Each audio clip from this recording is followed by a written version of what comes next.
2020 has been an extremely difficult year for many of us, plenty of challenges, things we never thought we experienced, tough times, too much tragedy around the world. Condolences to the ones who lost loved ones in 2020. Even for the sports world, many former NBA players passed away, many of us, the worst year of our lives. Really sad, painful times. Life is too unpredictable not to cherish. Some of the news we receive we'll never forget. How's it going, guys? My name's Wilson. Here are the former NBA players who passed away in the year 2020. Robert Archibald, way too young, the 6'11 big man, born in the United Kingdom, drafted 32nd overall in the 2002 draft, played just 2 seasons, 44 total games, averaged over a point a rebound, spent time with the Raptors, Grizzlies, Magic, and Suns, represented Great Britain at the 2012 Olympics, passed away at his home January 23rd, was only 39 years old. Les Hunter played 24 games in the NBA in the 64-65 season with the Baltimore Bullets,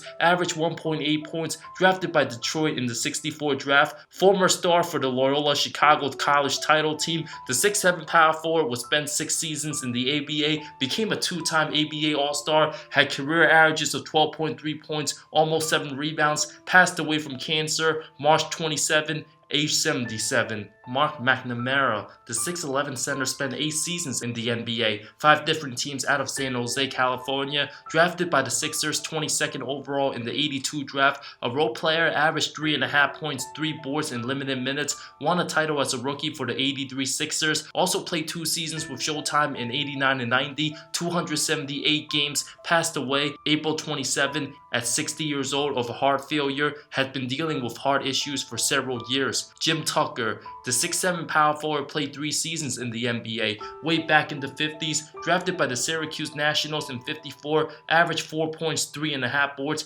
99 total games, part of that 55 title team in his second season in the league, known for recording the fastest triple-double at the time, doing so in 17 minutes, February 20th, 1955 against the Knicks, 12 points, 12 assists, and 10 rebounds off the bench, a record that wouldn't be broken until Nikola Jokic of the Nuggets did it in 2018. Tucker and former teammate Earl Lloyd were the first 2 African Americans to play on an NBA championship team. Not only was he an NBA champion, but during the victory parade, Tucker came across a burning building. While there was a child inside, Jim risked his life, went in that burning building without hesitation, rescued the child, a true hero and pioneer. Tucker passed away May 14, 2020 from Alzheimer's disease at age 87. May he rest in peace. Johnny McCarthy, the 6'1 point guard, played in the 50s and 60s, 6 seasons in the NBA, averaged 7.8 points, almost 4 assists for 3 different franchises, won a title with the Boston Celtics his last season in 64, drafted in 56 by the Royals. McCarthy was also one of only 4 players as of 2020 to record a triple-double in his playoff debut, 13, 11, and 11 against Minneapolis in 1960,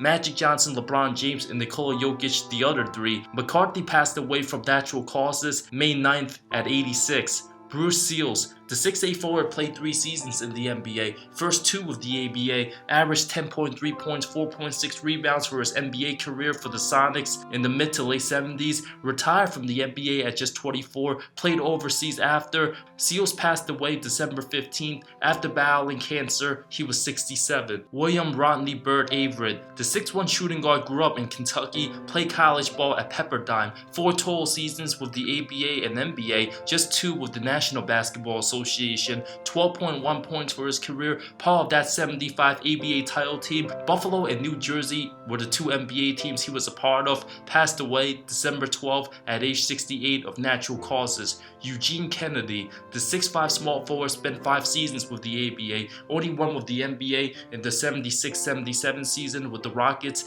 averaged 8.2 points, 5.6 rebounds for his career. Another one who passed away in the month of December on the 8th. Kennedy was 71 years old. Terry Durod, the former 6'2 shooting guard, grew up in Michigan, played ball at Detroit Mercy, 4 seasons in the NBA, played with the Pistons, Celtics, Mavs, and Warriors, averaged 6.7 points, 143 total games, won a title with the 81 Celtics off the bench, also served as a Detroit firefighter for 27 years, died on November 13th after suffering from leukemia. He was 64 years old. Andre Spencer, the 6'6 small forward, spent 2 seasons in the league, played with the Kings, Warriors, and Hawks, averaged 7.2 points in 48 games, spent many years overseas after, passed away August 4th, he was only 56. Mike Gill, the 6'4" guard, played in 842 professional games, more than half of the NBA, the other half the ABA, averaged 7.4 points, 3.7 assists, 1.8 steals for his career, 5 different teams, most notable for his time with the Spurs, a 2-time ABA All-Defensive First Teamer, nicknamed Sugar because of his sweet-looking jumper, passed away July 31st at age 70. Walt Davis, the 6'8" forward, averaged 4.8 points, 4.3 rebounds for his career, played from 53 to 58, a 2-time champion. Davis won a gold medal in the high jump, joined the 52 Olympics, an incredible athlete in the Texas Sport Hall of Fame, died November 17 at age 89. Eddie Johnson, the 6'2" shooting guard, played 12 seasons in the NBA from the mid-70s to the 80s, averaged over 15 points, 5 assists for his career, a 2-time All-Star, 9 seasons with the Hawks, 2 defensive second teams, a troubled career, ended terribly on cocaine addiction, became a criminal, sentenced to life in prison for crimes involving a minor. His many arrests added more controversy, where publications falsely used pictures of another former NBA player named Eddie Johnson. Johnson was 53 while receiving a mandatory life sentence in 2008, died October 26 at 65.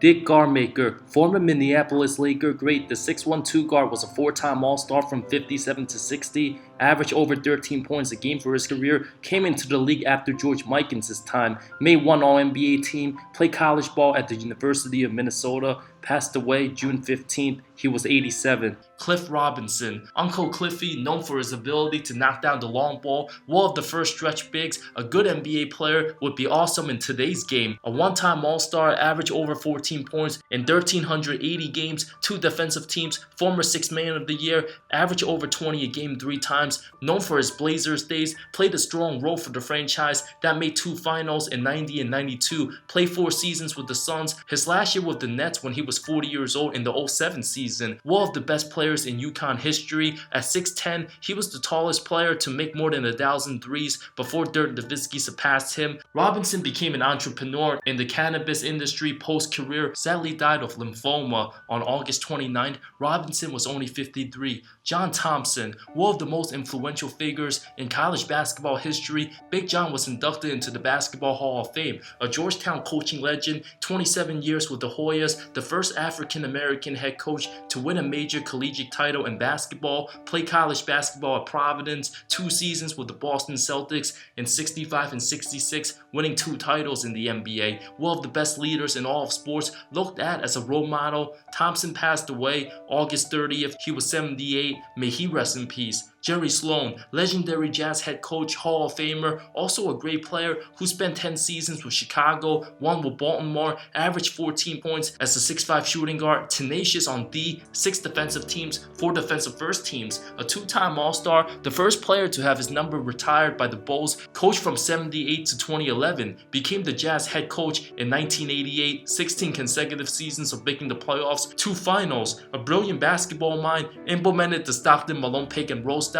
Williams and Boozer were fun to watch as well. Great offensive-minded, consistency in his coaching, one of the best. Sloan was diagnosed with Parkinson's disease in 2016, passed away May 22nd, age 78 from complications. Tom Heinsohn, Mr. Boston Celtic, a great Hall of Fame player, classic TV announcer, the 8-time champ, averaged 18.6 points, almost 9 rebounds, 6-time All-Star, 4 All-NBA teams, former Rookie of the Year, part of the Celtics organizations for 6 decades as a player, coach, and broadcaster, only person to have any relation with a team at some capacity, whether as player, coach, or in the booth, being involved in the franchise's 17 championships. Boston fans will always cherish his great reactions and his contribution to the franchise. Heinsohn passed away November 9th at age 86. Another former Celtics legend, Casey Jones, also an 8-time champ, played from 58 to 67, averaged 7.4 points, 4.3 assists as a role player, won 11 of his 12 titles, 8 as a player, 1 as an assistant, and 2 as head coach for the 84 and 86 Celtics, one of 3 players to record an A&O Finals record, inducted into the Hall of Fame in 89. The 6'1" point guard also won the 1954 55 and 56 NCAA title at the University of San Francisco with teammate Bill Russell, a great defensive player as well, a true leader. Jones passed away on Christmas Day, had Alzheimer's disease. He was 88 years old. Wes Unseld, one of 2 players to win Rookie of the Year and MVP the same season. The wide U, known for his incredible outlet passes, one of the best leaders all time, averaged nearly 11 points, 14 rebounds, 4 assists for his career, but his impact far greater than what his numbers indicate. The 5-time All-Star, won the 78 title, Finals MVP, also a rebounding title. Spent all 13 seasons with the Baltimore/Capital/Washington Bullets, made it to the Hall of Fame in '88, the Collegiate Basketball Hall of Fame in 2006, coached the Bullets from the late 80s to the mid-90s, a former GM with the franchise as well, the godfather of Kevin Love, whose father was a teammate of Unseld's. Wes passed away June 2nd after battling with pneumonia. A non-player, we have the honor, David Stern, who passed away the very first day of 2020. I had the fortunate chance in meeting Mr. Stern and shaking his hand back in 2015. One of the brightest sports figures all time, a marketing genius, turned the NBA around when he took over in 1984, turned it into a global brand. The NBA would not be where it is today without the brilliance of Mr. Stern. Cleaned the entire league, turned it to a multi-billion-dollar colossal. Despite having some controversies, all the players today should forever be grateful to be able to earn millions upon millions because of Stern's vision. When Stern took over, the NBA revenue was at $165 million.